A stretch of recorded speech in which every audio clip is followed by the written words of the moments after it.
يا عبادي الذين أسرفوا على أنفسهم لا تقنطوا من رحمة الله. بسم الله الرحمن الرحيم.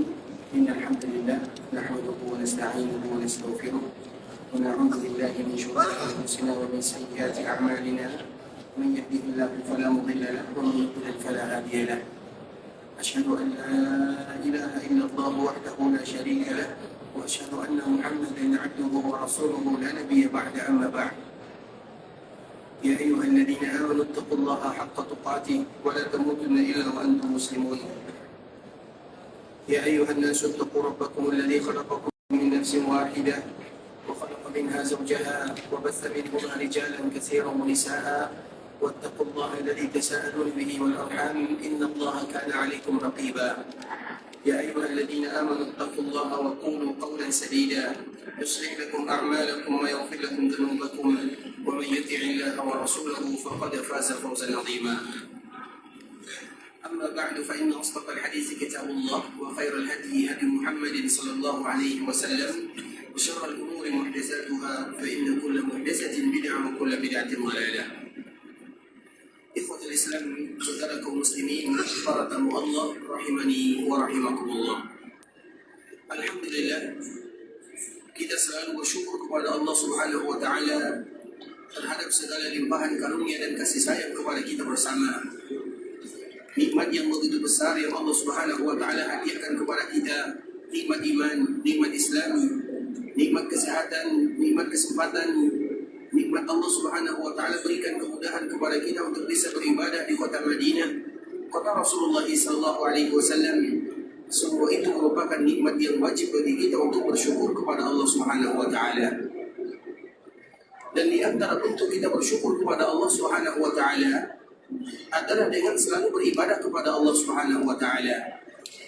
Karena mereka yang bersyukur kepada Allah, kemudian mereka tidak memanfaatkan nikmat yang Allah berikan kepada mereka dalam tempat yang Allah ridai, maka sejatinya mereka tidak menjadi hamba yang bersyukur kepada Allah Subhanahu wa taala. Bersyukur kepada Allah Subhanahu wa taala bisa dilakukan dengan 3 cara. Yang pertama, mengakui semua nikmat yang ada pada diri kita bersumber dari Allah, tidak ada daya dan upaya yang kita miliki. Dan itu merupakan poin pertama di antara bentuk kita bersyukur kepada Allah. Di antara bentuk pertama kita bersyukur kepada Allah, mengakui dan meyakini semua nikmat yang ada pada diri kita bersumber dari Allah Subhanahu wa taala. Harta yang kita punya berasal dari Allah. Kesehatan yang Allah berikan juga bersumber dari Allah. Semua yang ada pada diri kita wajib kita meyakini itu bersumber dari Rabbul Izzati wal Jalal. Allah Subhanahu wa taala menyebutkan, "Wa ma bikum min ni'matin famin Allah." Tidak satu pun nikmat yang ada pada diri kalian kecuali semuanya dari Allah Subhanahu wa taala.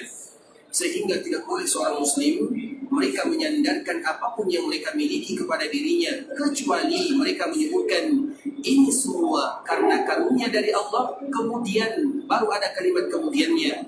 Dan mereka tidak boleh mengucapkan ini karena karunia dari Allah dan dari usaha yang aku lakukan. Tidak boleh kita mengatakan yang demikian. Tidak boleh kita menggunakan kalimat dan di sana, tapi harus kita menggunakan kalimat kemudian karena usaha yang aku lakukan. Ada kalimat kemudiannya. Kemudian di antara bentuk kita bersyukur kepada Allah Subhanahu wa taala yang kedua adalah dengan selalu mengucapkan zikir kepada Allah Subhanahu wa taala. Hukum asalnya kita diwajibkan berzikir kepada Allah Subhanahu wa taala. Nabi sallallahu alaihi wasallam dimanapun Nabi berada, Nabi berzikir kepada Allah Subhanahu wa taala. Baik berzikir dengan lisan ataupun berzikir dengan hati, semuanya termasuk dalam kategori zikir. Dan Allah Subhanahu wa taala menyebutkan orang yang berzikir kepada Allah, alladzina yazkurunallaha qiyaman wa qu'udan wa 'ala junubihim wa yatafakkaruna fi khalqis samawati wal ard. Mereka yang berzikir kepada Allah baik dalam keadaan duduk, dalam keadaan berdiri, dalam keadaan berbaring. Bahkan apabila ada yang berzikir kepada Allah dengan hatinya, maka itu juga disebut dengan zikir kepada Allah Subhanahu wa taala. Maka Allah menyebutkan wa yatafakkarun, dan mereka berfikir. Bagaimana mereka berfikir? Berfikir tentunya dengan hati, dan itu adalah bagian daripada zikir kepada Allah Subhanahu wa taala. Artinya di antara bentuk kita bersyukur kepada Allah adalah kita manfaatkan lisan kita ini untuk selalu memuji Allah Subhanahu wa taala dengan kalimat-kalimat yang indah. Alhamdulillah, subhanallah, walhamdulillah, wala ilaha illallah, wallahu akbar, wala hawla wala quwwata illa billah, subhanallah wa bihamdi, subhanallahul azim, astaghfirullah wa atubu ilaih. Semuanya adalah bentuk kita berzikir kepada Allah Subhanahu wa taala, dan itu adalah bagian daripada bersyukur kepada Rabbul Izzati wal Jalal. Kemudian di antara bentuk rasa syukur kita yang ketiga adalah dengan beribadah kepada Allah. Dan ini merupakan bentuk syukur yang paling berat di antara syukur-syukur yang lainnya. Bersyukur kepada Allah dengan hati, semua kita mudah melakukannya. Bersyukur dengan lisan, kita juga mudah melakukannya. Tapi bersyukur dengan amalan dan perbuatan, itulah rasa syukur yang paling berat dilakukan oleh seorang muslim. Ketika Allah Subhanahu wa taala berikan kepada kita nikmat, apa bukti kita bersyukur kepada Allah? Kita rajin salat. Ketika Allah Subhanahu wa taala berikan kepada kita kesehatan, apa bukti kita bersyukur kepada Allah? Kita berpuasa. Ketika Allah Subhanahu wa taala berikan kepada kita nikmat yang lainnya, nikmat harta misalnya, bagaimana bentuk bersyukur kepada Allah? Dengan bersedekah. Nah, semua perbuatan ini adalah bentuk syukur yang sebenarnya. Dan kategori yang ketiga di antara kita bersyukur kepada Allah adalah bersyukur dengan melakukan ibadah, ketaatan, hal-hal yang diridhai oleh Allah. Itu merupakan sesuatu perkara yang berat sekali dilakukan oleh seorang muslim. Makanya Allah Subhanahu wa taala menyebutkan wa qalilun min ibadiyasy syakur. Ternyata mereka yang betul-betul bersyukur itu hanyalah sedikit saja. Jadi mereka yang bersyukur kepada Allah tidak banyak. Yang bersyukur kepada Allah, yang dihitung sebagai hamba yang bersyukur kepada Allah, sedikit, kata Allah Subhanahu wa taala. Karena memang syukur itu dilakukan dengan hati, dilakukan dengan lisan, dan dilakukan dengan amalan dan perbuatan dan ibadahnya kita kepada Allah. Terutama jika kita berada di kota Madinah, kita manfaatkan waktu yang ada untuk selalu beribadah kepada Allah, maka itulah makna daripada zikir yang sebenarnya, atau makna daripada syukur yang sebenarnya. Maka kita balikkan, kalau ada di antara kaum muslimin, mereka yang diberikan rezeki oleh Allah datang ke kota Madinah, mereka melakukan hal-hal yang tidak ada manfaatnya. Makanya kota Madinah ini, kota Islam, itu banyak ujiannya. Kita lihat sebagian kaum muslimin, ketika Allah Subhanahu wa taala berikan kepada mereka rezeki datang ke kota Madinah, mereka lupa bersyukur kepada Allah. Walaupun lisan mereka mengucapkan alhamdulillah, tapi amalan dan perbuatan mereka menunjukkan mereka tidak bersyukur kepada Allah. Bagaimana bentuknya? Mereka tidak mau memanfaatkan waktu yang ada dalam rangka beribadah kepada Allah. Mereka lebih sibuk berada di luar Masjid Nabawi, bercerita, nongkrong, melakukan ini, melakukan itu, daripada memegang mushaf, daripada belajar agama, daripada melaksanakan sholat-sholat sunnah. Nah, perbuatan ini, ikhwatul Islam, adalah bentuk kita tidak bersyukur kepada Rabbul Izzati wal Jalalah. Maka ingatlah firman Allah Subhanahu wa taala, "I'malu ala Daud syukra wa qalilun min ibadiyasy syakur." Ternyata bersyukur itu tidak semudah yang kita bayangkan. Bersyukur itu ada usaha. Bersyukur itu dengan ibadah. Bersyukur itu dengan melakukan hal-hal yang diridhai oleh Allah Subhanahu wa taala. Dan semoga semua kita termasuk dikatakan dalam kategori hamba yang betul-betul bersyukur kepada Allah Subhanahu wa taala. Kemudian salawat beriringkan salam semoga senantiasa tercurahkan buat junjungan alam Nabi kita yang mulia, uswah dan qudwah kita bersama Muhammad bin Abdullah sallallahu alaihi wasallam. Di antara kewajiban yang selalu kita ingatkan kepada kita bersama adalah bagaimana kita tidak bosan mengucapkan salam dan salawat kepada Rasulullah sallallahu alaihi wasallam. Bahkan tadi kita mendengarkan imam dikala membacakan sebuah ayat seolah-olah mengingatkan kepada kita bersama. Inna Allah wa malaikatahu yusalluna 'alan nabi ya ayyuhalladzina amanu sallu 'alaihi wa sallimu taslima. Allah berselawat kepada Nabi, malaikat berselawat kepada Nabi. Kemudian baru Allah perintahkan kepada kita, wahai orang-orang yang beriman, hendaklah kalian selalu memperbanyak mengucapkan salam dan selawat kepada Nabi sallallahu alaihi wasallam. Terutama di hari ini, hari Jumat, di malam Jumat adalah momen di mana kita memperbanyak mengucapkan selawat kepada Rasulullah sallallahu alaihi wasallam, dan kita selalu mengingatkan kepada kita bersama akan hadis Nabi yang mulia, salatu ummati tu'radu alayya fi kulli yawmi jumu'ah. Sesungguhnya selawat yang diucapkan oleh umatku akan diantarkan, diperlihatkan, diberikan kepadaku setiap hari Jumat. Artinya, setiap hari kita berselawat kepada Nabi Sallallahu Alaihi Wasallam. Namun apabila bertepatan dengan hari Jumat, dan sekarang malam Jumat, keesokan hari adalah hari Jumat, hari di mana dianjurkan bagi kita memperbanyak porsi selawat kepada Nabi Muhammad Sallallahu Alaihi Wasallam. Bukan berarti di hari-hari yang lain kita tidak berselawat kepada Nabi, tapi di hari Jumat diperbanyak porsinya. Dan kita ingin dikala kita berselawat kepada Nabi dan memperbanyak selawat kepada Rasulullah Sallallahu Alaihi Wasallam, maka selawat kita ini diantarkan oleh malaikat-malaikat Allah kepada Rasulullah Sallallahu Alaihi Wasallam. Dan semakin banyak umat mengucapkan selawat kepada Nabi-Nya, maka akan membuat Nabi Sallallahu Alaihi Wasallam semakin bangga. Karena memang Nabi Sallallahu Alaihi Wasallam bangga kepada umatnya, dan akan membuat Nabi Sallallahu Alaihi Wasallam bangga dikala Nabi diberikan kepadanya selawat yang begitu banyak sekali. Allah berselawat kepada Nabi-Nya, malaikat juga berselawat kepada Nabi-Nya, dan tinggal giliran kita untuk senantiasa mengucapkan selawat kepada Rasul kita yang mulia Sallallahu Alaihi Wasallam. Allahumma salli ala Muhammad wa ala ali Muhammad kama sallaita ala Ibrahim wa ala ali Ibrahim innaka Hamidum Majid. Allahumma barik ala Muhammad wa ala ali Muhammad kama barakta ala Ibrahim wa ala ali Ibrahim innaka Hamidum Majid. Di dalam lafaz yang lainnya, Allahumma salli ala Muhammad wa azwajihi wa dhurriyyatihi kama sallaita ala Ibrahim wa barik ala Muhammad wa azwajihi wa dhurriyyatihi kama barakta ala Ibrahim. Begitu juga dengan lafaz-lafaz yang lainnya ketika kita berselawat kepada Nabi, dan minimal selawat yang kita ucapkan kepada Rasulullah Sallallahu Alaihi Wasallam.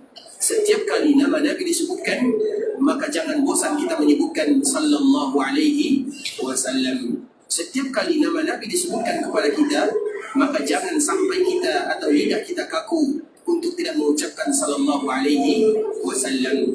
Oleh karenanya ikhwatul Islam, ibadah mulia yang memiliki pahala yang luar biasa, salah satunya adalah ibadah selawat kepada baginda Nabi yang mulia Sallallahu Alaihi Wasallam.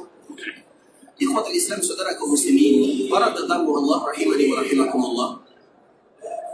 Pada kesempatan kali ini kita akan kembali melanjutkan bagaimana cerita tentang Nabi Sallallahu Alaihi Wasallam setelah Nabi Sallallahu Alaihi Wasallam dipanggil oleh Allah Subhanahu Wa Taala. Sebelumnya kita telah menceritakan kepada kita bersama bagaimana keadaan-keadaan yang dirasakan oleh sahabat Nabi Sallallahu Alaihi Wasallam. Musibah di atas segala musibah adalah wafatnya baginda Nabi yang mulia Sallallahu Alaihi Wasallam. Wafatnya Nabi Sallallahu Alaihi Wasallam tidak sama dengan wafatnya manusia-manusia yang lainnya. Para sahabat Nabi Sallallahu Alaihi Wasallam, mereka memiliki musibah masalah yang berbeda-beda. Dan setiap para sahabat Nabi, bukan hanya para sahabat Nabi, seluruh kaum muslimin, mereka pasti ada musibah yang berbeda. Karena memang tidak ada seorang yang mengatakan dirinya mukmin, tidak ada seseorang yang mengatakan dirinya muslim, kecuali ada masalah, ada musibah yang akan menimpa dirinya. Dan memang itu merupakan ikatan dengan Allah Subhanahu Wa Taala. Kenapa demikian? Karena demikian merupakan alasan Allah Subhanahu Wa Taala untuk mengangkat derajat seorang hamba, menghapuskan dosanya, memberikan kepadanya pahala. Sehingga Allah Subhanahu Wa Taala menyebutkan ahasiban nasu an yutraku an yaqulu amanna wa hum la yuftanun.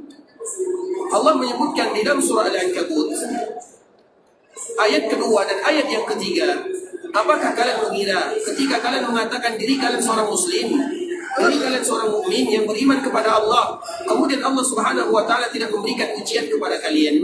Artinya ikhwatul Islam, semua kaum muslimin ada ujiannya, dan ujian mereka tergantung bagaimana derajat keimanan mereka masing-masing. Semakin tinggi imannya, semakin berat ujiannya. Semakin lemah imannya, semakin ringan ujiannya. Artinya semua para sahabat Nabi, semua kaum muslimin, mereka ada ujiannya. Tapi ujian itu terasa ringan bagi mereka semua dibandingkan dengan ujian wafatnya Rasulullah Sallallahu Alaihi Wasallam. Wafatnya Nabi Sallallahu Alaihi Wasallam tidak bisa dibandingkan dengan apapun di kota Islam. Nabi Sallallahu Alaihi Wasallam dikala dipanggil oleh Allah Subhanahu Wa Taala, Nabi Sallallahu Alaihi Wasallam sudah memberikan pesan-pesan isyarat kepada para sahabatnya. Salah satunya adalah hadis dikala Nabi Sallallahu Alaihi Wasallam mengutus salah seorang sahabat yang bernama Mu'adz bin Jabal ke sebuah daerah yang bernama Yaman. Nabi Sallallahu Alaihi Wasallam pada tahun ke-10 Hijriah memanggil salah seorang sahabat yang bernama Mu'adz bin Jabal, wahai Mu'adz, innaka sata'ti qauman min ahli kitab, engkau akan aku perintahkan untuk mendatangi kaum yang ada di sana, yaitu kaum ahlul kitab. yang ada di daerah Yaman. Kemudian setelah Nabi SAW menyampaikan pesan kepadanya bagaimana trik dan cara berdakwah, terutama kepada mereka-mereka ahli kitab, maka Nabi SAW menyebutkan kepada sahabatnya Muaz, la'allaka an tamurra, wahai Muaz, kemungkinan engkau akan melewati, menjumpai masjidi wa qabri. Kemungkinan engkau akan melewati masjidku dan perkuburanku. Padahal Nabi SAW belum wafat. Nabi SAW sebelum wafat, Nabi mengutus sebahagian para sahabat untuk pergi ke daerah-daerah untuk berdakwah. Nabi mengutus mereka ke daerah Yaman, ada yang diutus ke daerah Taif, ada yang diutus ke daerah yang lainnya. Semua sahabat Nabi, tergantung bagaimana keadaan mereka dan bagaimana kepemahaman mereka dalam agama. Dan setiap mereka diutus oleh Allah, diutus oleh Rasulullah SAW. Karena setiap para sahabat mereka memiliki sifat. Mu'adz bin Jabal misalnya, orang yang paling tahu tentang halal dan haram, artinya dia ahli fikihnya dari kalangan sahabat Nabi. Nabi utus dia kepada ahli kitab. Namun jika Nabi mengutusnya kepada ahli kitab ke daerah Yaman, Nabi mengatakan, wahai sahabatku, wahai Mu'adz, kemungkinan engkau akan melewati masjidku dan perkuburanku. Artinya apa, ikhwatul Islam? Kalimat la'alla itu adalah kalimat sesuatu yang pasti. Apabila Allah Subhanahu wa taala menyebutkan di Al-Qur'an la'alla, apabila Nabi SAW menyebutkan dalam hadis la'alla, artinya sesuatu yang pasti. Misalnya Allah menyebutkan la'allakum tattaqun, la'allakum tuflihun, artinya semoga atau supaya kalian bertakwa. Yang sebenarnya artinya pasti kalian bertakwa, pasti kalian beruntung apabila kita betul-betul melakukan apa yang diperintahkan oleh Allah. Misalnya Allah menyebutkan ya ayyuhalladzina amanu kutiba alaikumus shiyam kama kutiba alal ladzina min qablikum la'allakum tattaqun. Apabila kalian berpuasa, maka kalian supaya kalian menjadi orang yang bertakwa. Tapi makna yang sebenarnya, apabila kalian betul-betul berpuasa sesuai dengan yang Allah inginkan, yang Nabi sebutkan, maka pasti kalian menjadi orang yang bertakwa, pasti. Itu arti kalimat la'alla di dalam ayat Al-Quran, dan itu juga makna kalimat la'alla di dalam istilah yang disebutkan oleh Nabi SAW. Sebagaimana yang dinukilkan oleh Abdullah bin Abbas radhiyallahu ta'ala anhu. Misalnya ucapan Nabi SAW kepada para sahabatnya, la'alli la alqakum ba'da 'ami hadha. Ketika Nabi SAW melakukan haji wada', Nabi SAW memberikan pesan-pesan yang sangat indah. Banyak pesan Nabi SAW. Kemudian setelah Nabi berpesan, apa kata Rasulullah? La'alli la alqakum ba'da 'ami hadha. Kemungkinan aku tidak lagi bersua dengan kalian setelah tahun ini. Apakah itu masih kemungkinan? Tidak. Itu sesuatu yang pasti. Pasti Nabi tidak akan lagi berjumpa dengan para sahabatnya setelah tahun ini. Nah, begitu juga ungkapan yang disebutkan oleh Nabi kepada sahabatnya Mu'adz, la'allaka, kemungkinan engkau, wahai sahabatku, akan melewati masjidku dan perkuburanku. Artinya Nabi SAW menyebutkan kepada sahabatnya, aku akan dipanggil oleh Allah Subhanahu wa taala. Maka tentunya sebelum sahabat Mu'adz bin Jabal dia pergi berdakwah ke sebuah daerah yang bernama Yaman, dia merangkul Nabi SAW, memeluk Nabi SAW, seolah-olah ini merupakan perpisahan, karena Nabi sendiri yang menyebutkan kemungkinan engkau akan melewati masjidku dan perkuburanku. Dan memang itu faktanya. Setelah Mu'adz pulang ke kota Madinah, dia tidak lagi berjumpa dengan Nabi, namun dia hanya berjumpa dengan perkuburan Nabi SAW, sebagaimana Nabi sebutkan sebelum dia berangkat ke daerah Yaman tersebut. Kemudian ikhwatul Islam, ketika Nabi SAW wafat, tentunya itu merupakan berita yang berat dirasakan oleh para sahabat. Kemudian akhirnya setelah mereka semuanya yakin Nabi SAW dipanggil oleh Allah Subhanahu wa taala, maka tidak mungkin Nabi SAW dibiarkan begitu saja. Maka yang pertama kali dilakukan oleh sahabat Nabi adalah memandikan jasad Nabi SAW. Memandikan jasad Nabi, penyelenggaraan jasad Nabi itu baru dilakukan oleh para sahabat Nabi. Ada yang menyebutkan setelah salat zuhur pada hari Selasanya. Nabi meninggal di hari Senin, keesokan harinya baru diselenggarakan Nabi SAW. Ada yang menyebutkan keesokan harinya di pagi Selasanya baru diselenggarakan jasad Nabi SAW. Dan yang pertama kali mereka menyelenggarakan jasad Nabi adalah dengan memandikan Nabi SAW. Itu tidak dilakukan di hari Seninnya, baru dilakukan di hari Selasanya. Mengapa demikian ikhwatul Islam? Kemarin kita menyebutkan pagi hari Senin, dikala Nabi wafat, banyak para sahabat yang belum bisa menerima Nabi wafat, sehingga itu butuh waktu yang lama. Meyakinkan sahabat Nabi untuk kepergian Nabi itu butuh waktu yang lama. Belum lagi orang-orang muhajirin dan orang-orang ansar terkhususnya, mereka mencari pemimpin setelah Nabi SAW juga butuh waktu yang lama. Makanya keesokan harinya, setelah mereka semuanya yakin Nabi SAW dipanggil oleh Allah Subhanahu Wa Taala, maka baru mereka memandikan jasad Nabi yang mulia Sallallahu Alaihi Wasallam. Hadis ini ikhwatul Islam adalah hadis yang dibawakan oleh ibunda kita Aisyah radhiyallahu taala anha, dikeluarkan oleh Imam Abu Daud di dalam kitabnya Sunan Abi Daud.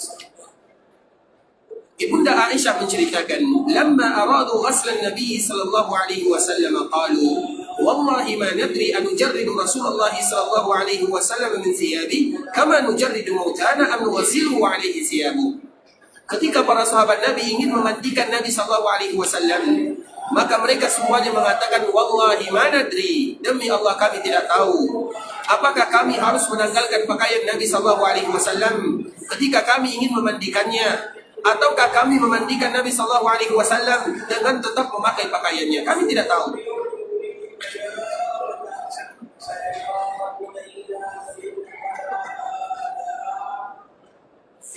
Kemudian falamma ikhtalafu, ibunda kita Aisyah kembali melanjutkan, falamma ikhtalafu, ketika para sahabat berbeda, yang berbeda itu ikhwatul Islam bukan semuanya. Yang berbeda itu tentunya mereka yang bertanggung jawab, yang akan mengurus jenazah Nabi SAW. Dan yang mengurus jenazah Nabi SAW, mereka itulah yang selalu menemani Nabi SAW. Dan sebelumnya kita menyebutkan ikhwatul Islam, dikala Nabi SAW sakit, yang selalu bersama Nabi SAW dari kalangan perempuan itu adalah keluarga Nabi, istri-istri Nabi SAW, Saudah, Aisyah, Safiyah, Hafsah, Ummu Habibah, Ummu Salamah, Maimunah, Zainab, Maria, Al-Qibtiyah, semua mereka ada di samping Nabi SAW. Dan tentunya mereka tidak bisa banyak melakukan sesuatu untuk Nabi SAW, karena yang bertanggung jawab terhadap jasad Nabi bukan yang perempuan ini, bukan istri Nabi SAW. Karena kita tahu di dalam hukum yang kita lakukan di kota Islam, kalau perempuan mereka tentunya lebih mengedepankan perasaan, sehingga lebih banyak menangisnya daripada bekerjanya, terutama dikala mereka tertimpa musibah. Nah, begitu juga dengan keluarga Nabi SAW. Jadi siapa yang mengurus jenazah Nabi SAW? Yang berbeda ini siapa? Kenapa ibunda kita Aisyah yang meriwayatkannya? Yang berbeda itu adalah mereka-mereka yang ada di dalam rumah Nabi, dan mereka yang mengurus Nabi mulai dari Nabi sakit sampai Nabi wafat, karena mereka itu pula lah yang akan memandikan jasad Nabi SAW. Ibunda kita Aisyah menyebutkan, falamma ikhtalafu, dikala mereka berbeda. Yang berbeda itu siapa? Tentunya yang ingin memandikan Nabi SAW. Siapa memandikan Nabi SAW? Yang memandikan Nabi itu pula lah yang selalu berada di sisi Nabi SAW dari keluarga Nabi. Makanya nama-nama ini adalah nama yang memiliki sejarah dalam kehidupan Nabi, terutama di akhir kehidupan Nabi SAW. Yang pertama paman Nabi yang bernama Al-Abbas. Yang kedua anaknya Al-Abbas atau sepupunya Nabi, Abdullah bin Abbas, Fadl, Utsam, semua mereka itu adalah sepupu Nabi SAW. Kemudian yang kelima itu adalah Ali bin Abi Thalib radhiyallahu ta'ala anhu. Yang keenam adalah Usama, orang yang paling dicintai oleh Nabi SAW. Artinya yang selalu bersama Nabi adalah keluarga dekat Nabi SAW atau orang-orang yang dicintai oleh Nabi SAW. Walaupun Nabi mencintai semua para sahabatnya, tapi di antara mereka ada yang paling dicintai oleh Nabi SAW, dan salah satunya adalah 6 orang yang tadi telah kita sebutkan. Siapa yang bisa mengulangkan 6 orangnya? Siapa yang bersama Nabi SAW? Angkat tangan. Kita dahulukan yang tua ya. Silakan. Yang pertama, Al-Abbas. Abdullah siapa? Abdullah bin Abbas. Yang ketiga, siapa? Ali bin Abi Thalib. Yang keempat, Usama. Yang kelima, sedikit lagi, anaknya Al-Abbas. Siapa nama anak Al-Abbas yang lainnya?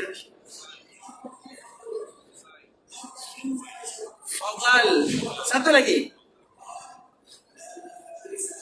Kusam.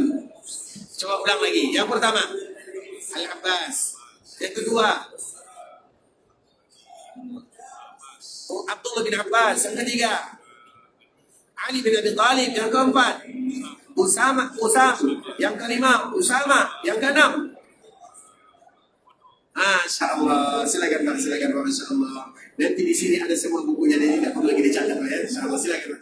Insya Allah, Allah jaga khairan. Semoga bermanfaat ya Pak ya. Insya Allah. Saya selalu baca ya. Semoga Allah Subhanahu wa Ta'ala senantiasa menjaga Pak dan keluarga serta kita semuanya. Nah, mereka inilah ikhwatul Islam. Kenapa kita harus menghafalnya? Karena mereka inilah yang akan mengurus jenazah Nabi Sallallahu Alaihi Wasallam. Mulai dari Nabi sakit, mereka yang memapah Nabi, mereka yang mengurus Nabi, mereka yang berada di samping Nabi Sallallahu Alaihi Wasallam. Sehingga 6 orang ini punya cerita dan punya sejarah yang indah, terutama di akhir kehidupan Nabi Sallallahu Alaihi Wasallam. Al-Abbas, Abdullah bin Abbas, Fadl, Kusam, Usama, Ali bin Abi Thalib radhiyallahu taala anhum ajma'in. Mereka itu adalah keluarga Nabi, dan mereka itu adalah orang-orang yang disayang oleh Nabi Sallallahu Alaihi Wasallam. Namun bukan berarti Abu Bakar tidak disayang Nabi, itu mertua Nabi. Bukan berarti Umar tidak disayang Nabi, itu juga mertua Nabi. Bukan berarti Utsman tidak disayang Nabi, itu menantu Nabi. Bukan berarti Abdurrahman bin Auf tidak disayang Nabi, itu keluarga Nabi atau orang yang dekat dengan Nabi. Semua sahabat disayang Nabi, tapi tentunya tidak mungkin semuanya masuk ke rumah Nabi. Yang masuk ke rumah Nabi tentunya orang-orang yang terdekat Nabi Sallallahu Alaihi Wasallam secara agama sudah pasti, apalagi secara nasab. Makanya sebahagian kaum muslimin menyebutkan Al-Abbas itu adalah bagian daripada Ahlul Bait, keluarga Nabi Sallallahu Alaihi Wasallam. Kenapa demikian? Karena dia yang selalu bersama Nabi Sallallahu Alaihi Wasallam. Jadi Ahlul Bait yang kita kenal dengan Ahlul Bait, siapa Ahlul Bait?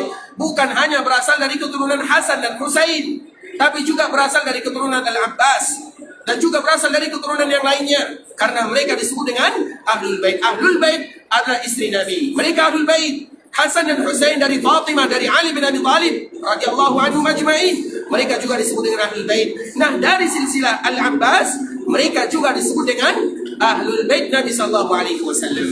Jadi Ahlul Bait itu ikhwatul Islam memiliki banyak makna. Ada di antara sebagian para ulama yang mereka mempersempit maknanya. Ada sebagian yang lebih memperluas maknanya, dan di antara salah satunya adalah bagian daripada keluarga Al-Abbas.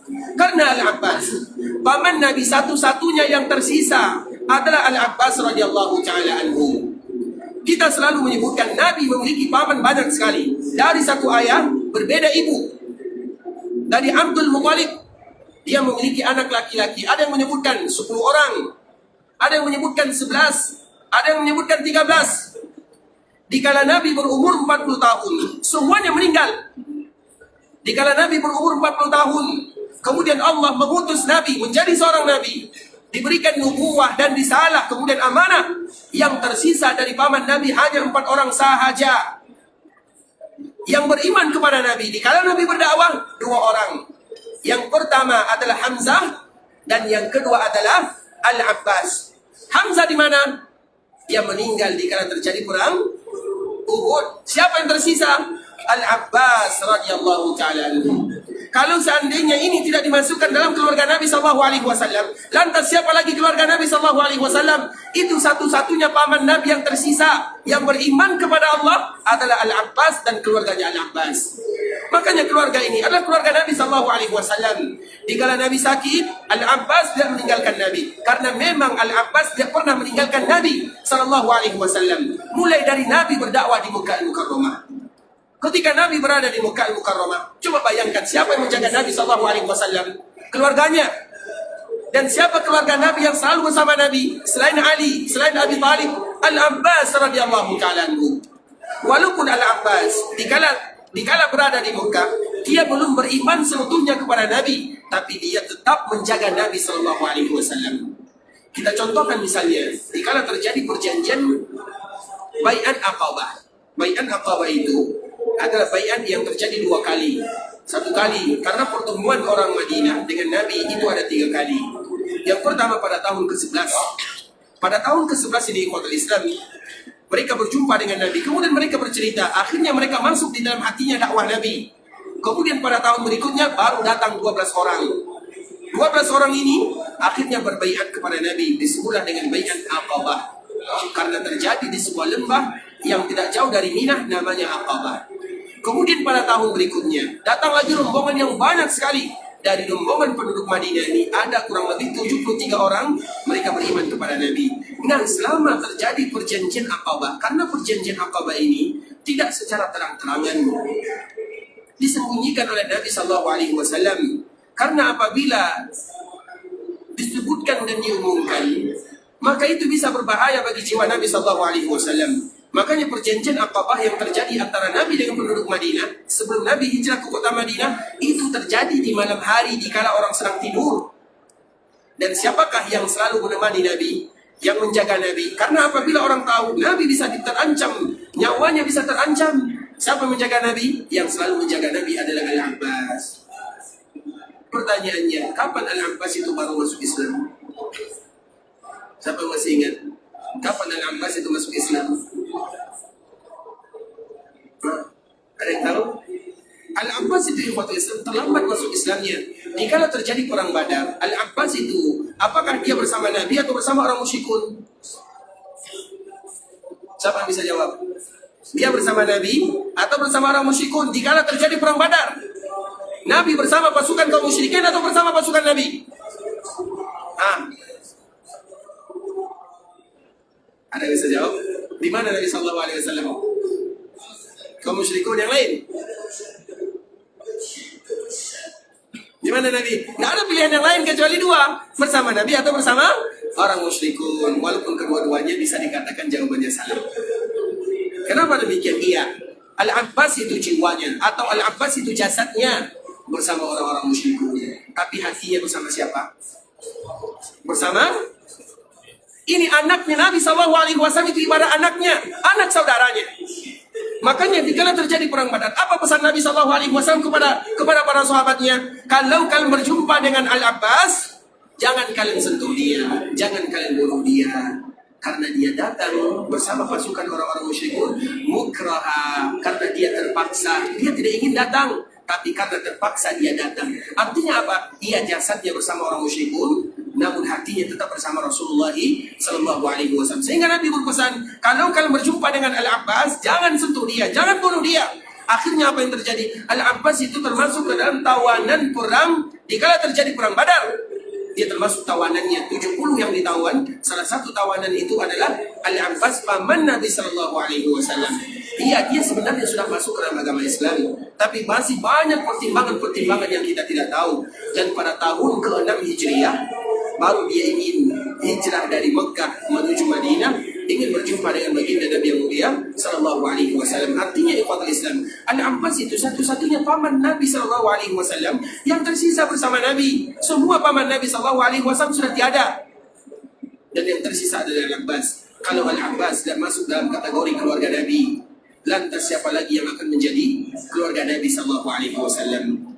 Maka Al-Abbas keluarga Nabi, Hasan dan Hussein dari Fatimah dari Ali bin Abi Thalib juga keluarga Nabi.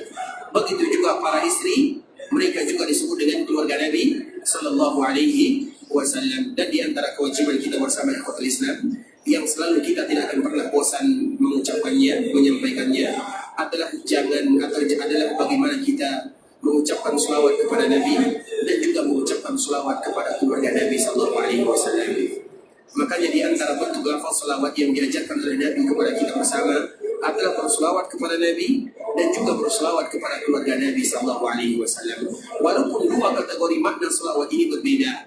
Berselawat itu apa arti berselawat? Berselawat itu bukan kita yang langsung menyampaikan selawat kepada Nabi, tapi kita bermohon kepada Allah, ya Allah sampaikan selawat ini kepada Nabi sallallahu alaihi wasallam. Maka kalimatnya sallallahu. Sallallahu itu kalimatnya fi'il. Lafzul jalalah itu fa'ilnya. Berarti Allah yang akan menyampaikan selawat ini. Kalimat keluar dari lisan kita, tapi Allah yang akan menyampaikannya. Itu makna daripada kalimat selawat. Bisa dipahami? Sallallahu, makanya kalimatnya sallallahu alaihi wasallama. Siapa yang berselawat? Allah yang berselawat kepada Nabi sallallahu alaihi wasallam. Kita sekedar mengucapkannya, Allah yang menyampaikannya. Nah, artinya dikala Allah menyampaikan selawat kepada Nabi, maka berbeda makna selawat kepada Nabi dan berbeda makna selawat kepada keluarga Nabi, walaupun terkumpul dalam satu bahasa, sama-sama berselawat. Makanya dalam sebuah lafaz selawat di khutbah Islam, Allahumma salli ala Muhammad wa ahli baitihi wa azwajihi wa dzurriyyatihi. Ya Allah, sampaikan selawat kami ini kepada Nabi Muhammad sallallahu alaihi wasallam. Yang pertama, yang kedua wa ahli baiti, kepada semua keluarga Nabi. Siapa keluarga Nabi? Semuanya. Kemudian wa azwajihi, dan juga kepada istri-istri Nabi. Berarti istri Nabi bagian orang yang harus kita berselawat kepadanya. Wa dzurriyyatihi, dan juga keturunan Nabi sallallahu alaihi wasallam. Artinya begitu tinggi kemuliaan orang-orang yang dimuliakan oleh Allah Subhanahu wa taala, terutama keluarga Nabi, apalagi mereka-mereka yang memiliki jasa kepada Nabi sallallahu alaihi wasallam. Kita kembalikan lagi ikhwatul Islam, yang selalu bersama Nabi sallallahu alaihi wasallam adalah Al-Abbas, Abdullah bin Abbas, Fadl, Utham, Usama, Ali bin Abi Thalib radhiyallahu taala anhum. Falamma ikhtalafu, ketika mereka tidak tahu apa yang harus mereka lakukan untuk Nabi, bagaimana cara memandikan Nabi sallallahu alaihi wasallam, alqallahu azza wa jalla alaihimun naum, maka Allah turunkan kepada mereka rasa mengantuk sehingga mereka tertidur semuanya. Tidak ada satupun sahabat yang terbangun, dan tentunya itu merupakan rahasia ilahi, rahasia Allah Subhanahu wa taala kepada para sahabat Nabi yang mulia sallallahu alaihi wasallam. Hatta ma minhum rajulun illa wa dhaqnuhu fi sadri, sampai-sampai di kala mereka tertidur, maka dagu mereka ini menyentuh kepada dadanya, saking lelapnya mereka tidur. Dan mereka dalam keadaan duduk, mereka tidak berbaring. Makanya kalau ada di antara kita yang di Masjid Nabawi, ini contoh saja, kemudian dia tertidur dalam keadaan duduk, itu kira-kira wudhunya batal atau tidak? Banyak kan kadang-kadang yang kita terlalu kelelahan, kadang di luar berjalan, ada agenda ini, berjalan kaki. Ada di antara kita yang mungkin tempat hotelnya 100 meter, 200, ada yang 300. Kemudian di Masjid Nabawi, mungkin dia lelah di sana, kemudian dia tidur, tapi dalam keadaan duduk. Kadang-kadang juga keluar suara di sana. Nah, bagaimana keadaannya kira-kira? Kalau sholat isya misalnya sekarang nih, banyak kita saksikan ada sebagian saudara kita yang tidur. Tapi insya Allah di sini tidak ada yang tidur ya. Nah, kalau ada yang tidur misalnya, kemudian nanti dia sholat isya, kan jarang tuh, sulit keluar perut. Nah, bagaimana hukum sholatnya? Sah atau tidak? Nah, betul nih Syekh, Pak. Tidur loh. Tidur itu membatalkan wudhu kan? Terus kenapa sah sholatnya? Yang lain kenapa sah tidurnya? Nah, kaedahnya ikhwatul Islam, ini kaedahnya supaya kita mudah memahami. Apabila ada orang yang tidur, bukan posisi tidur,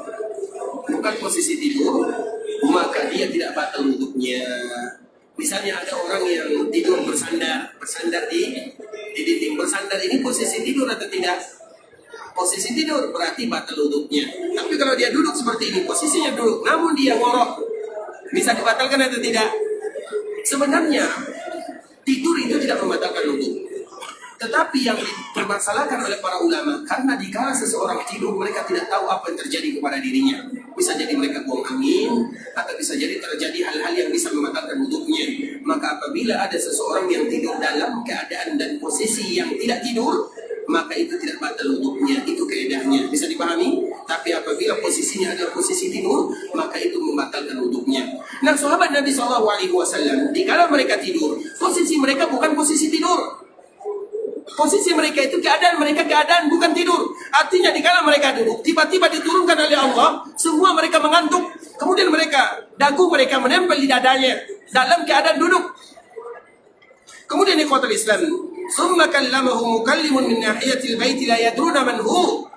Kemudian tiba-tiba dikala mereka dalam keadaan posisi seperti ini, karena posisi duduk atau seperti ini, tidur seperti ini, antara tidur dengan tidak tidur. Kadang-kadang ada suara, kita tahu ada suara. Kita tahu kadang-kadang ada orang yang memanggil, tapi kita tidak terlalu jelas panggilannya. Nah, sehingga disebutkan di dalam hadis ini, summa kallamahu mukallimun min nahiyatil bait la yadruna man hu. Tiba-tiba dikala mereka dalam keadaan posisi duduk, kemudian Allah turunkan rasa mengantuk kepada mereka semuanya, ada suara. Ada suara dari ujung rumah ibunda kita Aisyah radhiyallahu taala anha. Kemudian la yadruna man hu. Mereka tidak tahu suara ini dari mana sumbernya. Dan ini merupakan ilham pertama dari Allah Subhanahu wa taala kepada hambanya setelah Nabi sudah tiada. Kalau diturunkan kepada Nabi, itu bukan ilham namanya, itu namanya wahyu. Tapi apabila diturunkan kepada selain Nabi SAW, maka itu disebut dengan ilham namanya.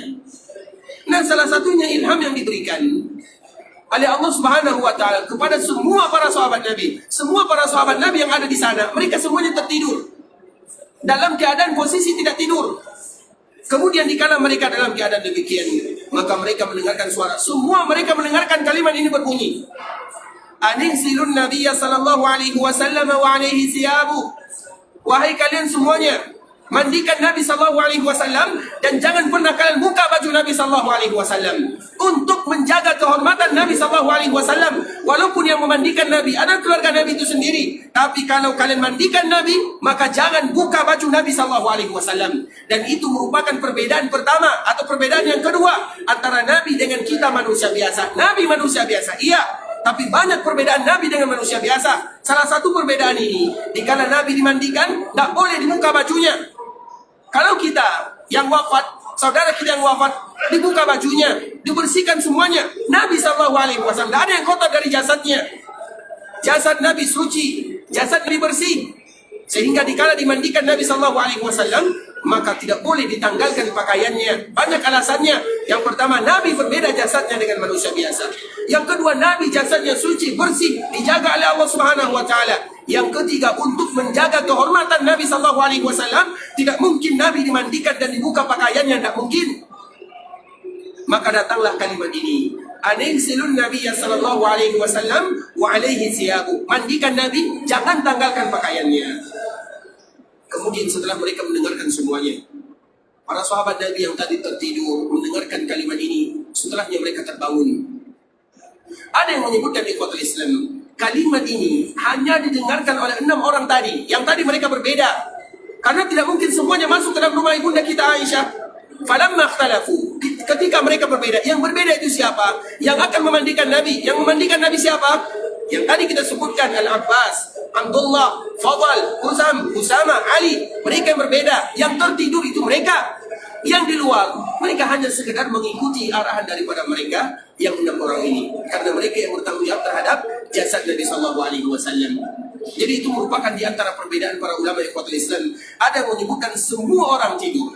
Ada yang menyebutkan yang tidur itu 6 orang ini. Karena ada suara min nahiyatil bait, dari samping rumah, dari pojok rumah. Yang ada di dalam rumah Aisyah siapa? Tidak banyak. Tentunya orang-orang yang tadi telah kita sebutkan. Sisanya kemana?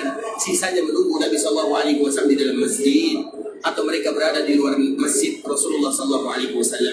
Artinya ya ikhwatul Islam, ketika mereka berbeda, maka pada akhirnya jelaslah keputusan dari Allah Subhanahu wa taala, aninsilun Nabiyya sallallahu alaihi wasallam wa alaihi siyabu. Maka setelah mendengarkan kalimat ini, mereka terbangun, faghsalu wa alaihi qamisu, dan akhirnya mereka memandikan Nabi sallallahu alaihi wasallam dan pakaian Nabi tidak dibuka. Itu perbedaan di antara kita dengan Nabi sallallahu alaihi wasallam. Yasubbuna al-ma'a fawqa al-qamis. Mereka menyiramkan air di atas pakaian Nabi sallallahu alaihi wasallam, wa yudlikunahu bil qamis. Kemudian dikala mereka ingin membersihkan Nabi atau memandikan Nabi sallallahu alaihi wasallam, mereka hanya memandikan dan mengusap jasad Nabi melalui perantara baju Nabi sallallahu alaihi wasallam. Artinya, sahabat yang memandikan Nabi, mereka tidak langsung menyentuh jasad Nabi sallallahu alaihi wasallam. Wa yudlikuna bil qamis duna aydihim. Tangan mereka tidak langsung menyentuh jasad Nabi yang mulia sallallahu alaihi wasallam. Kemudian ikhwatul Islam, maka Ali bin Abi Thalib radhiyallahu taala anhu, karena Nabi sallallahu alaihi wasallam dikala dimandikan tidak dibaringkan, tapi Nabi sallallahu alaihi wasallam disandarkan. Nabi sallallahu alaihi wasallam dikala dimandikan disandarkan di badannya Ali bin Abi Thalib radhiyallahu taala anhu. Ali bin Abi Thalib yang memegang jasad Nabi sallallahu alaihi wasallam, seolah-olah Ali bin Abi Thalib dia memegang bagian dada Nabi sallallahu alaihi wasallam untuk menahan jasad Nabi sallallahu alaihi wasallam. Nabi tidak dibaringkan. Kemudian Al-Abbas dan anak-anaknya, mereka yang menyiramkan air di atas baju Nabi sallallahu alaihi wasallam, dimandikan Nabi sallallahu alaihi wasallam. Kemudian yang membersihkan jasad Nabi, kita tidak mengatakan dibersihkan, tapi hanya sekedar dipegang jasad Nabi sallallahu alaihi wasallam. Karena memang tidak mungkin Nabi dibersihkan sama dengan kita ikhwatul Islam. Nabi itu wangi, Nabi itu indah. Bukankah keringat Nabi itu wangi? Bukankah ludah Nabi sallallahu alaihi wasallam wangi? Bukankah Nabi sallallahu alaihi wasallam indah? Sehingga Ali bin Abi Thalib radhiyallahu taala anhu dikala dia memegang Nabi SAW, dia menyebutkan kalimat yang sama diucapkan oleh Abu Bakar As-Siddiq dikala pertama kali membuka wajah Nabi, pertama kali Nabi dipanggil oleh Allah Subhanahu wa taala. Abu Bakar As-Siddiq dikala dia datang ke rumah putrinya Aisyah radhiyallahu taala anha, melihat Nabi terkujur, terbaring, tertutup dengan pakaian, maka di saat itulah dia membuka wajah Nabi, memastikan Nabi sudah betul-betul dipanggil oleh Allah Azza wa Jalla. Kemudian dia mencium di antara kedua keningnya. Kemudian mengatakan, demi Allah, tibta hayyan wa mayyita, engkau indah, engkau wangi, engkau harum dikala engkau hidup dan dikala engkau wafat ya Rasulullah. Kemudian Abu Bakar kembali menutup wajah Nabi. Kemudian setelahnya dia berbicara kepada sahabat yang lainnya bahwa Nabi betul-betul dipanggil oleh Allah Subhanahu wa taala. Begitu juga kalimat yang diucapkan oleh Ali bin Abi Thalib. Kalimatnya sama, memiliki makna yang sama.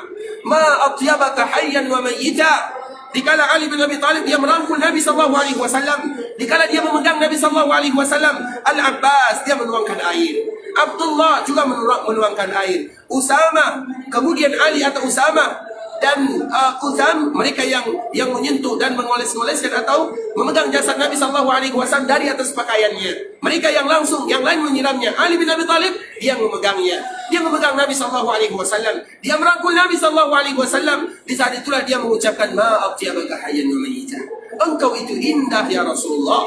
Sama dengan ucapan Abu Bakar As-Siddiq, engkau itu indah, engkau sempurna, engkau wangi, engkau dijaga oleh Allah dikala engkau hidup dan dikala engkau wafat. Jadi memandikan jasad Nabi, jangan pernah kita bayangkan sama dengan memandikan jasad manusia biasa. Kalau kita dimandikan, semua kotoran dikeluarkan. Kalau Nabi SAW semuanya sempurna, sehingga keluarlah kalimat ini, ma atyabaka hayyan wa mayyita, engkau itu indah ya Rasulullah dikala engkau hidup dan dikala engkau juga wafat.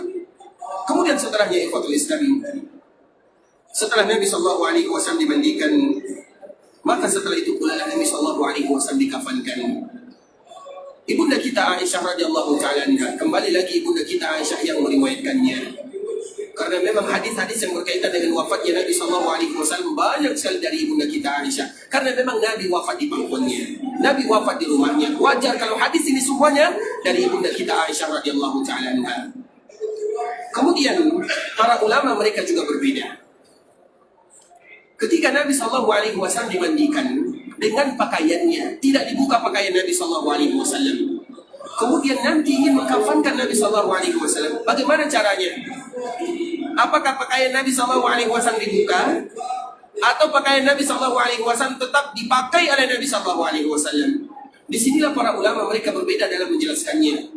Ada yang menyebutkan kalau seandainya Nabi dimandikan dengan pakaiannya dengan alasan untuk menjaga aurat Nabi, untuk menjaga kehormatan Nabi SAW, maka begitu juga dikafankan Nabi SAW. Kalau dikala dimandikan tidak dibuka pakaiannya, maka dikafankan Nabi juga tidak dibuka pakaiannya. Karena kita tahu ikhwatul Islam, pakaian kita kaum muslimin dikala kita dikafankan, seolah-olah kita ingin mendapatkan pelajaran bagi kita bersama. Sebagaimana kita lahir ke dunia tanpa membawa apa-apa, kita pun akan meninggalkan dunia juga tanpa membawa apa-apa. Tapi Nabi SAW tidak demikian keadaannya. Nabi orang yang paling mulia, Nabi orang yang paling diberikan kedudukan yang mulia oleh Allah Subhanahu wa taala. Semua kemuliaan ada pada diri Nabi SAW. Sehingga kalau seandainya Nabi memakai baju, tidak memakai baju, tidak ada mudaratnya bagi Nabi SAW. Maka dari sinilah para ulama menjelaskan, dikala Nabi dimandikan tidak dibuka pakaiannya, maka di saat dikafankan Nabi juga tidak dibuka pakaiannya. Artinya apa? Setelah dimandikan Nabi SAW dikafankan, lantas bagaimana? Langsung dibalut dengan pakaian kafan. Bajunya bagaimana? Tidak dibuka. Kalau seandainya dibuka, berarti dibuka juga dikala Nabi dimandikan. Sehingga dari sinilah para ulama menyebutkan pakaian Nabi SAW tidak dibuka. Karena dikhawatirkan di ikhwatul Islam, kalau pakaian Nabi dibuka, maka tentunya para sahabat mereka akan berebutan untuk pakaian yang tadi menemani Nabi SAW sampai Nabi tiada.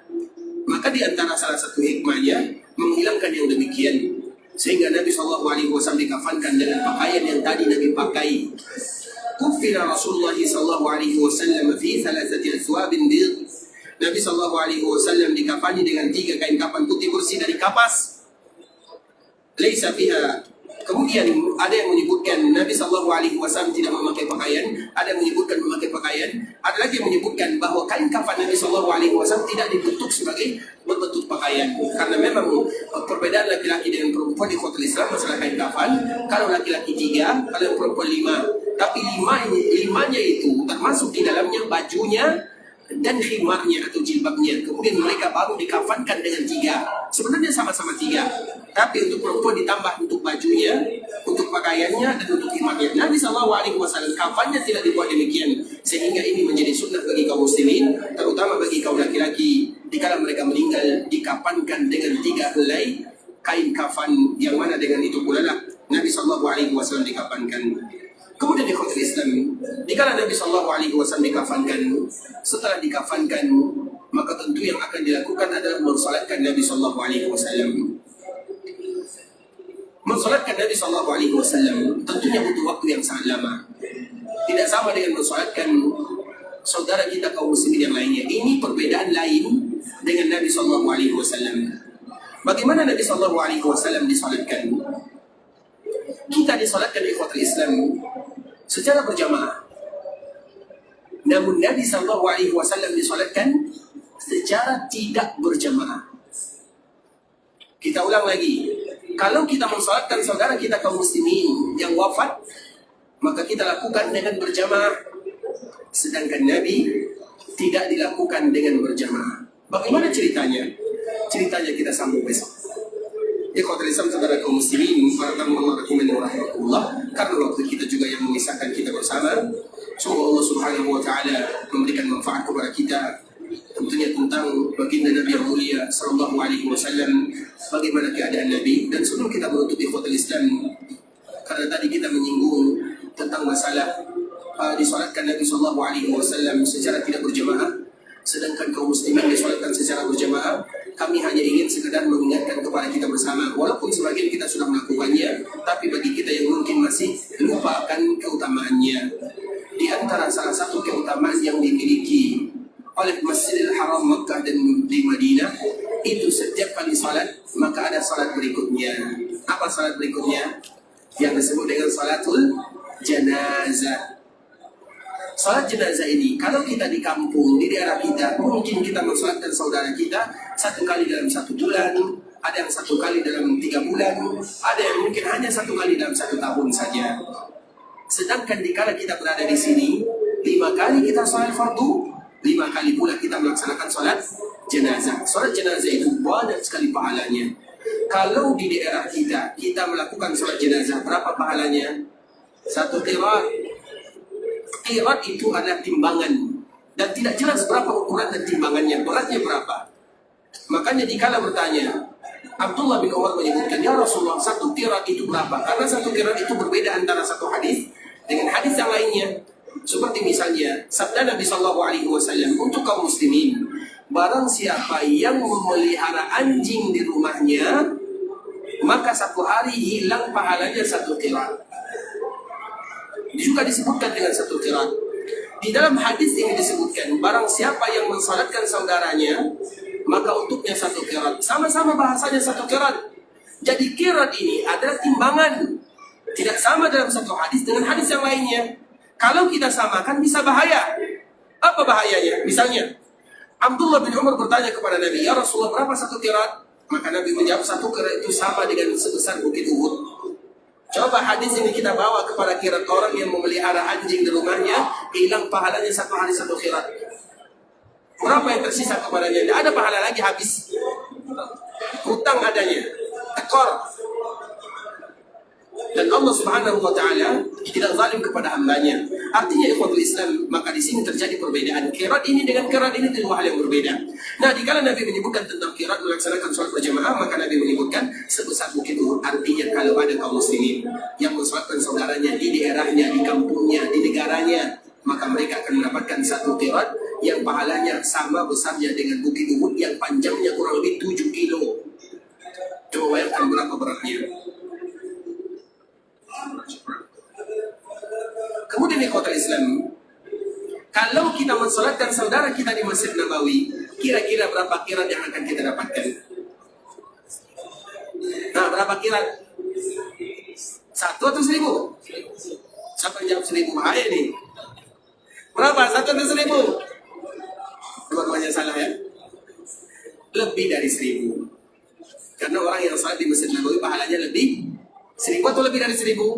Nabi menyebutkan lebih dari 1000. Artinya setiap salat yang kita lakukan pahalanya lebih dari 1000. Salah satu kesempatannya adalah melaksanakan salat jenazah. Nah, salat jenazah ini 5 kali kita akan melakukan. Coba bayangkan berapa kirat yang akan kita bawa pulang. Dan itu tidak akan pernah kita dapatkan di daerah kita masing-masing. Makanya nanti setiap kali ada imam menyebutkan as-salatu alal amwat, kita tahu maknanya. Kita tidak tahu maknanya, itu urusan kedua. Tapi yang terpenting kita ikut salat, melaksanakan salat jenazah bersama kaum muslimin. Setiap kali ada panggilan salat jenazah bersama kaum muslimin, maka jangan ada di antara kita yang duduk tidak mensalatkan mereka. Kikir namanya kita. Di antara seseorang yang kikir kepada saudaranya, ketika mereka sudah dipanggil oleh Allah, mereka tidak mau mendoakan dirinya. Dan di antara bentuk tidak mendoakan, karena doa itu ada di dalam salat tersebut. Makanya di takbir salat jenazah ada 4. Biasanya takbir yang ketiga panjang sekali kan? Panjang sekali.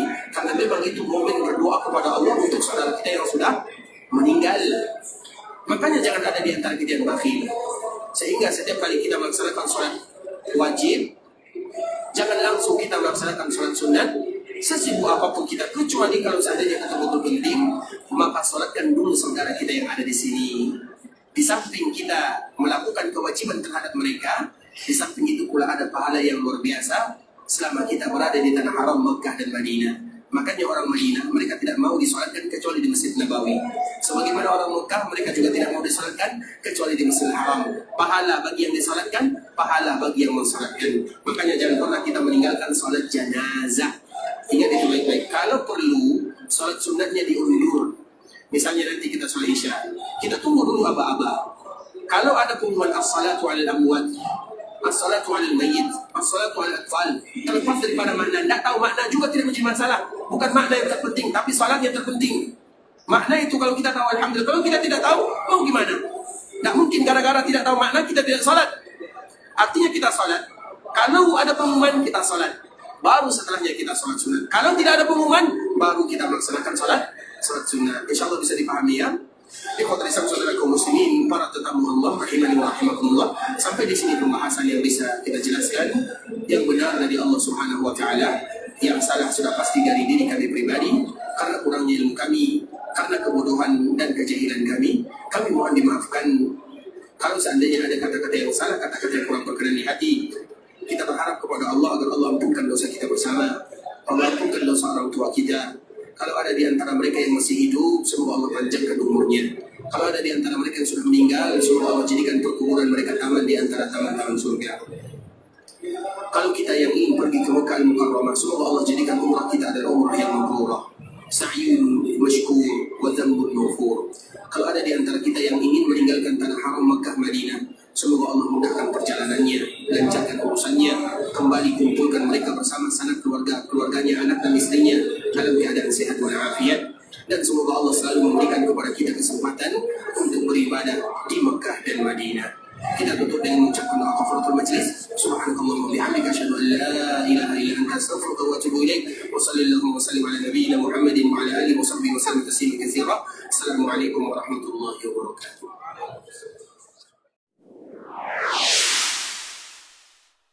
قل يا عبادي الذين أسرفوا على